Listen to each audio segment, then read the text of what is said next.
एक विधवा ब्राह्मणी थी, जिन ब्राह्मणी के एक पुत्री संतान थी और कोई संतान नहीं थी। तो वो 8-9 साल की बच्ची, जिसके पिता नहीं है, माता जीविका चला रही है नाना प्रकार के घरों के कार्यों को करके, जैसे तैसे उसके घर का भरण पोषण होए। तो एक दिन उस बच्ची ने अपनी माँ को पूछा कि माँ, भगवान सबको केवल जीवन में दुख ही देते हैं या सुख भी देते हैं?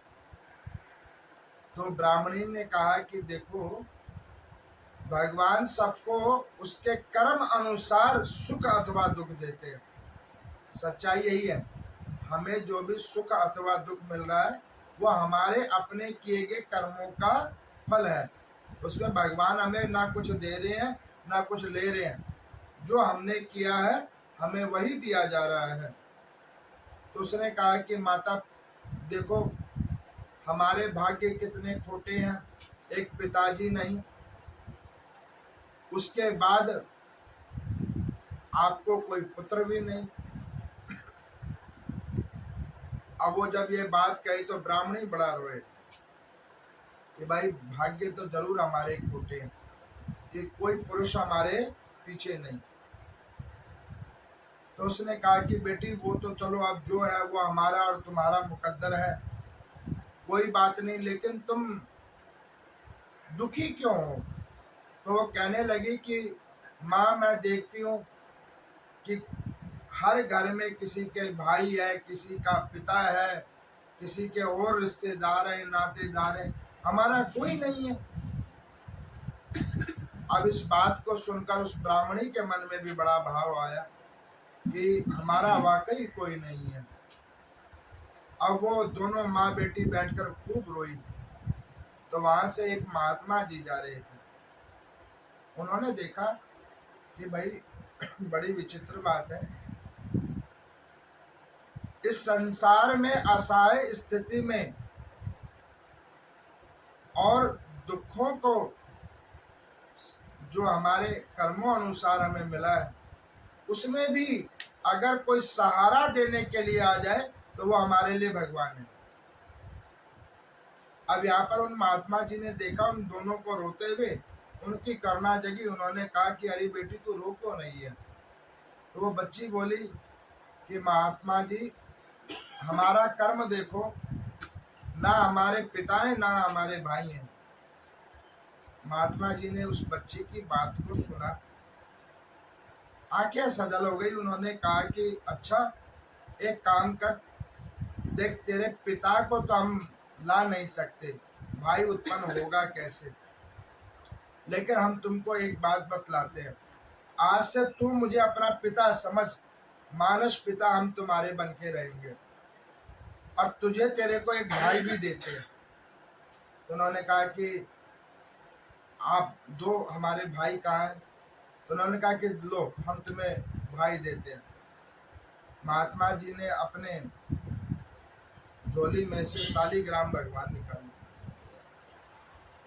उन्होंने कहा कि बेटी तेरा भाई ये है। तो उन्होंने कहा कि ये कौन है? उन्होंने कहा कि देखो, ये नारायण भगवान। वैसे नारियों को छूना नहीं चाहिए, लेकिन हम तुझे दे रहे हैं संत बोधि से, तू उसको भाई मानना। अब उसने कहा कि मैं इसको राखी कैसे बांधू, टीका कैसे करूं? तो वो महात्मा जी कहने लगे कि तुम इनको ऐसे ऐसे पूजा करना, ऐसे ऐसे इन पे चढ़ा देना, वो स्वीकार कर लेंगे। इनको जो कहोगे ये सब मान लेंगे। अब उस कन्या को, बच्ची को वो महात्मा जी ने दिया और उन ब्राह्मणी को कहा कि जब भी ये बच्ची दुखी हो जाए, कोई बात नहीं, हमारी थोड़ी दूर पे आश्रम है, तुम आना, जो तुम्हारी कमी हो, जो तुम्हें जरूरत की वस्तु हो, वो मुझे कहना और आश्रम से ले लेना, कोई बात नहीं। महात्मा जी शालिग्राम भगवान देकर वहां से चले गए। अब उस कन्या को एक, जैसे कोई व्यक्ति डूब रहा हो और उस डूबते वक्त कोई एकदम से हाथ पकड़ ले, तो वो व्यक्ति का हाथ पकड़ने वाला भगवान नजर आता है कि भाई वैसे तो मर ही जाते, लेकिन हाथ पकड़ लिया, भगवान नजर आने लगे। अब उसको वो महात्मा जी भगवान नजर आए। आज शालिग्राम जी तो स्वयं ही भगवान, और वो बड़े भाव निष्ठा रूप से शालिग्राम जी की पूजा करे, जैसे संत कह गए, और हर छोटी बात जैसे एक बहन अपने भाई को कहे, ठीक वैसे वो भगवान जी को सुनाए। कई बार हम लोग इन कथाओं को सुनने के बाद मन में विचार करते हैं कि भाई भगवान को तो हम भी कहते हैं, प्रभु ये सुनो हमारी, प्रभु ये सुनो हमारी। पता नहीं भगवान सुनते हैं कि नहीं सुनते हैं। हाल हमारे मन में ये भाव आ जाता है, हम सोचते हैं कि ये विग्रह है, पता नहीं सुनती है कि नहीं सुनती है। लेकिन वास्तविकता हम बताएं, अगर आपका भाव निष्ठा शुद्ध है तो भगवान आपकी हर बात, हर भाव को सुनते हैं, जो आप सच्चे भाव से प्रकट करते हो। अब वो कन्या क्या करे, दैनिक रूप में जो भी उसके घर में सुख दुख होए वो उसको बतलाए भगवान जी को। बहुत वर्षों तक ऐसे क्रम चला। वो छोटी सी कन्या तरुण अवस्था में आ गई। समाज के लोग महात्मा जी के कहने पर एक अच्छे घर में उसका विवाह करवाया। तो वो जब विवाह हुआ तो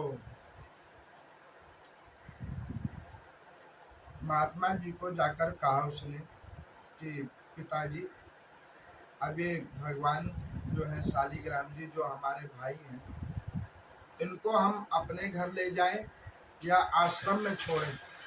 तो उन्होंने कहा कि बेटी तुम एक काम करो कि ये शालिग्राम जी तो आप हमारे पास छोड़ दो, ये नारायण भगवान की विग्रह ले जाओ, ये तुम्हारे भाई का भी तरुण रूप है, वो ले जाओ, इनको ले जाओ और शालिग्राम जी हमारे पास छोड़ जाओ।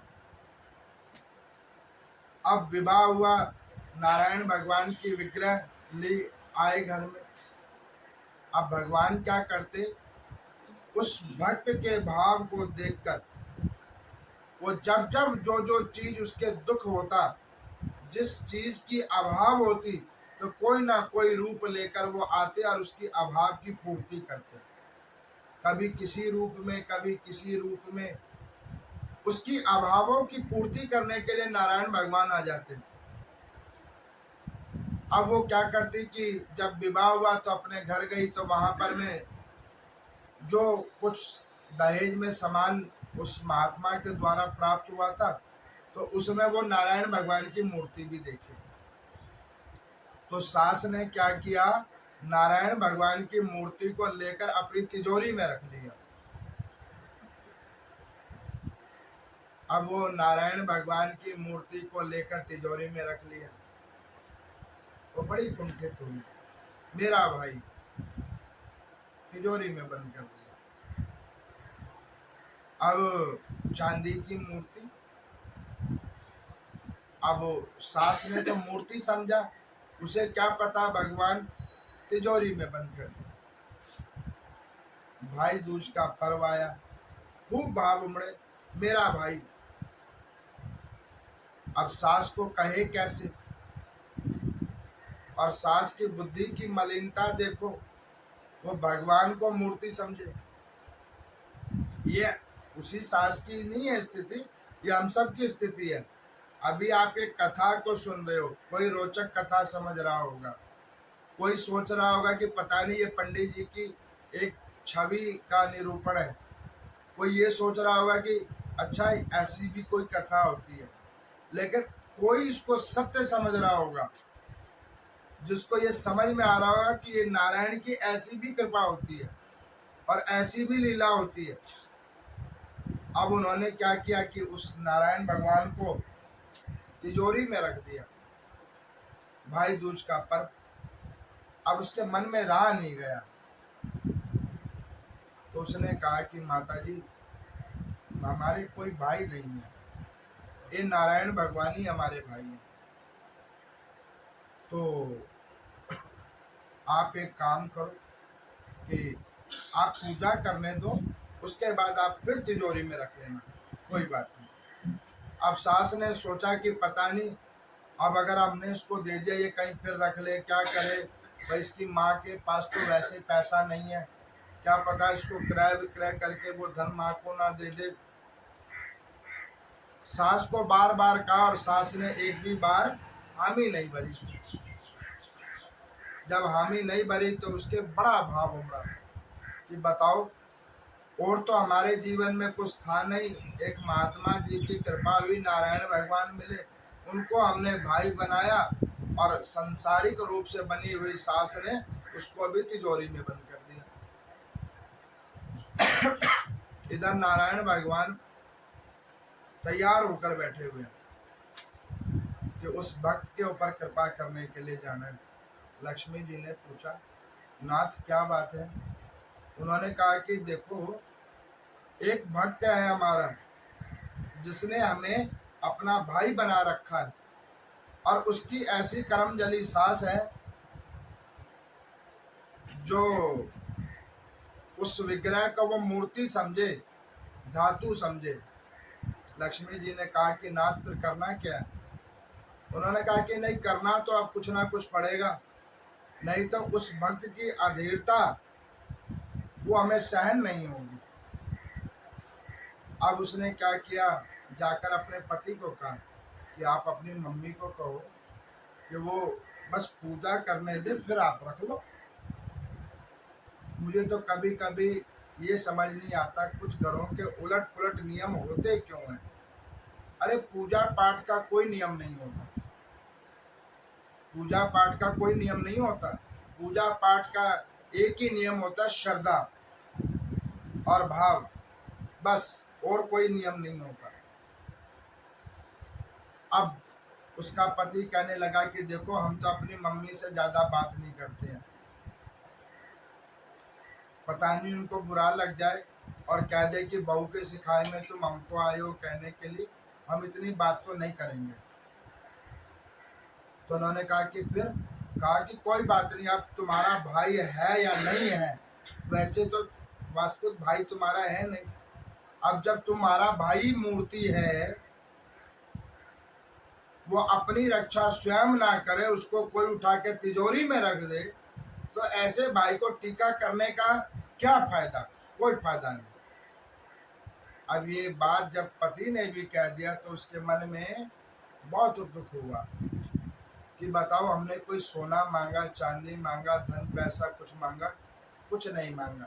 हमने तो केवल एक बात कही कि हमारा भाई है, वो भाई नारायण भगवान है, विग्रह स्वरूप में है, उसको बस टीका करने दो।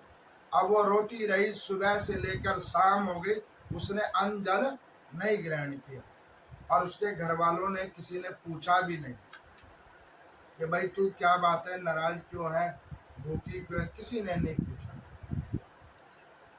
महात्मा जी को शालिग्राम भगवान बोले कि वो तुम्हारी जो मानस पुत्री है वो अभी तक हमें टीका करने नहीं आई है। महात्मा जी ने ध्यान किया, अरे तिजोरी में बंद कर दिया भगवान। अब भगवान को वो निकालने के लिए महात्मा जी उठे, तो भगवान ने हाल महात्मा जी का हाथ पकड़ा, कहा कि ना ना, अब तुम नहीं जाओगे, अब तो हम जाएंगे और तिजोरी फाड़ के निकलेंगे। अब ये कहा तो महात्मा जी कहने लगे कि बेटी का घर है, कहने लगे कि वो सब सेटल कर देंगे, आज हम जाएंगे, सारी सेटलमेंट करके आएंगे। नारायण भगवान उठे और वहां से गए, और एकदम से प्रकाश रूप में तिजोरी के सारे तालों को तोड़कर विग्रह स्वरूप में वहां पे प्रकट हो गए। अब पूरे घर में प्रकाश हो रहा है, और दो गधों को नहीं दिख रहा है। किसको? एक सास को और एक पति को। अब ये कथा में किसी को भगवान दिख रहा होगा, इसमें भाव समझ आ रहा होगा, और किसी को कुछ समझ नहीं आ रहा होगा। उसको ये समझ आ रहा होगा कि आज जाना है, जल्दी, टाइम कितना हो गया, पंडित जी कथा लंबी खींच रहे हैं। लेकिन जिसको समझ आ रहा होगा उसको जरूर समझ आ रहा होगा कि भगवान है। अब यहाँ पर मैं जैसे ही तिजोरी को फाड़ कर भगवान प्रकट हुए, तो उस रोती हुई कन्या को उन्होंने सर पे हाथ रखा और कहा कि देख, अब तेरे को मैं कभी मूर्ति में नहीं, डायरेक्ट ही दर्शन दिया करूंगा, आ तू और मुझे टीका कर। भगवान वहां बैठ गए।